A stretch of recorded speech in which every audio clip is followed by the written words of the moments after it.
12 days off against a team that's coming in, having played there, a couple of nights ago, 6 wins in a row for Laval. It wasn't going to be easy for your team. How did you like their start to the game? I liked our start. I don't think the start was an issue. I think the second period we didn't manage the puck as well as we did in the first. Stuck to the plan in the third period. We had our chances in the second. Felt like every mistake we made, they were taking advantage of them. Scored 2 goals on our stats right now are saying on 4 chances against in the second. But I liked our start. It took us. That's it. It's a good forechecking team. So the first few shifts, we had some issues getting the puck out, but shift length were right, sticks were right, and we just had to be a little bit quicker on with our execution. But overall, first game after such a long break, pretty proud of the boys. And you have 3 post/crossbars in that third period, which could have changed the game quickly, and instead you find yourselves down 3-1 with 36 seconds to go. Again, what does this say to this group, and what does this do for this group to be able to not only get within 1, but to tie the game, send it to a shootout? Obviously, you win it, but what does that mean for this group? Oh, it means a lot. They work extremely hard, and they try their best. Like I can't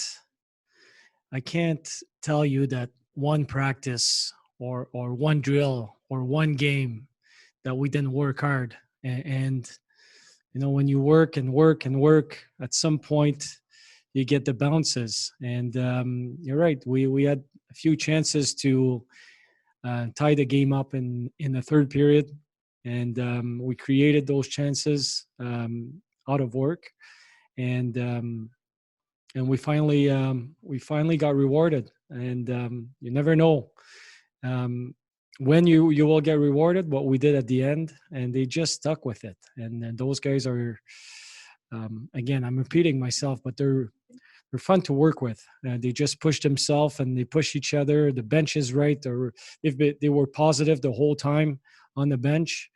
They want to be coached, and they're part of something pretty solid, and they're fun to work with. Thank you. We'll go next to Taylor Allen. Go ahead, Taylor. Was there any part of your team's performance tonight where you kind of thought like, okay, we got some rust after a 12-day absence, or did you think overall you guys looked pretty decent considering you were off for 2 weeks? The execution wasn't as good as what we've seen, and maybe it's a byproduct of not having Ville Heinola. He plays 20 some minutes when he's with us, so when he's on the ice, he's making stuff happen. So that might be a byproduct, but I think the execution and the speed of the game and making plays under pressure, I thought it was fine in the first period. Not so much in the second period. Thought we were just mismanaging the puck in the neutral zone. But then in the third, we had some good jump and we had good legs. So that rest combined with their hard work, I think that paid off in the third period. And you kind of touched on it with the hard work, but in the final 3 minutes of the game, once you pull the goalie, what do you kind of think allowed you guys to score twice, especially in the last 30 seconds? What do you think was working so well for you guys?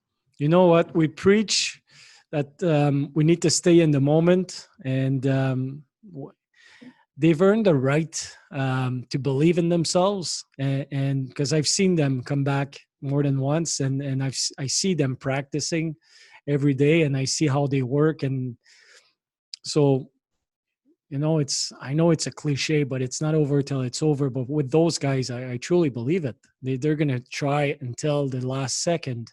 And again, well, today was a great example.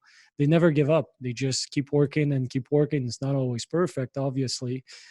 Mistakes are made, but they work. And that's the fun part about it. Thanks, Coach. Yeah.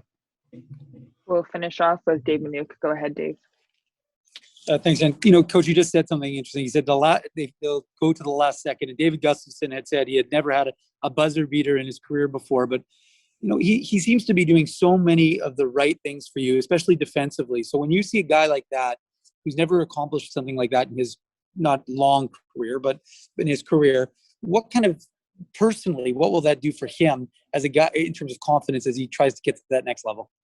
Well, he's a great example of a guy that works hard all the time. And working hard is not enough. When I say they work hard, it's the standard. We expect from them to work hard, but they really push themselves and they work hard with a purpose. So they run their routes and they try to get better, and they're asking questions about the systems, and they want to learn about the adjustments, and so they work hard but with a purpose. And a guy like Gus works extremely hard, but his main asset is his maturity and his ability to stay in the moment and to understand what needs to be done at the moment. He's a guy that is extremely positive. He's a real good teammate. And I truly believe that when you do the right things over and over and over, at some point you'll get rewarded. And today, that's a good example. He was right there at the right moment. He just didn't stop working until they hear the buzzer, and that's good for him. And it's for him to completely answer your question. I think it's going to build even more confidence in not only his offensive part of the game, but in what he's doing on a daily basis, pushing himself until you hear the buzzer, and then that's what he does all the time. And for him to score that big goal for us, and for him, it's just another building block in his confidence. So there's only positive there.